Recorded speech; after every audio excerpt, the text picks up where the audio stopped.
what oils do you use in order to cook? This is a question I get when it comes to my carnivore diet, and I would like to break it down for you. So welcome to my channel, Unleashed Carnivore, where I embarked on a carnivore diet journey and I'm sharing my lifestyle so far. So ideally you want to cook with animal fats. Two of the most popular animal fats are beef tallow or pork lard. Now, I totally get it. It's not common to find beef tallow or pork lard in the grocery stores, but here are a few ideas. If you have a trusted local farmer who sells pork and beef, preferably even by the quarter or the half or full, ask them if they have beef tallow or pork lard and if they could sell it to you or even give it to you. It's that unpopular. The other alternative is to basically ask them for the fat trimmings that they usually take care of during the butchering process. Try to see if you could get them at a good price or once again for free. And then you can render your own fat with those. Another alternative is for you to check out your local natural food store.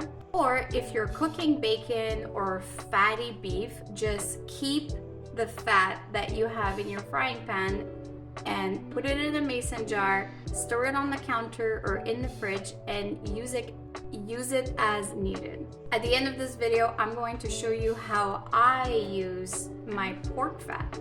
Another alternative for cooking with animal fat would be to cook on butter or ghee.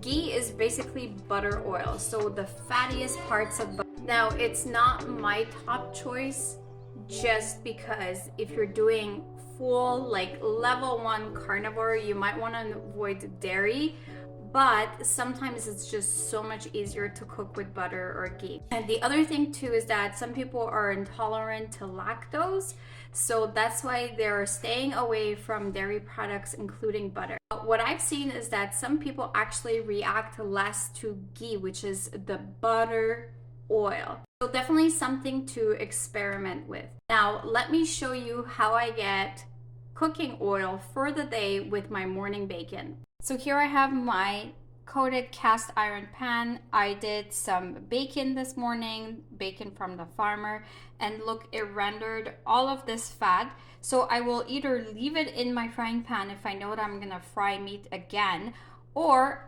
once it's warm, either in the morning or I can heat it up again, I will pour it into a cooking oil jar. And here's my cooking oil jar. As you can see, this will last me for a couple weeks, if not a couple of months. And I just keep adding whatever I'm not using the day of. And I try to keep my pork lard separate from my beef tallow just because it's a different taste. So as you can see, it's not really complicated. It's actually quite easy to have cooking oils on the carnivore diet. And cooking with tallow or lard allows you to save money because you don't need to buy cooking oils and you can use the whole part of the animal meat. Follow for more about the carnivore diet and lifestyle, as well as tips and tricks to make it easier for you and budget friendly.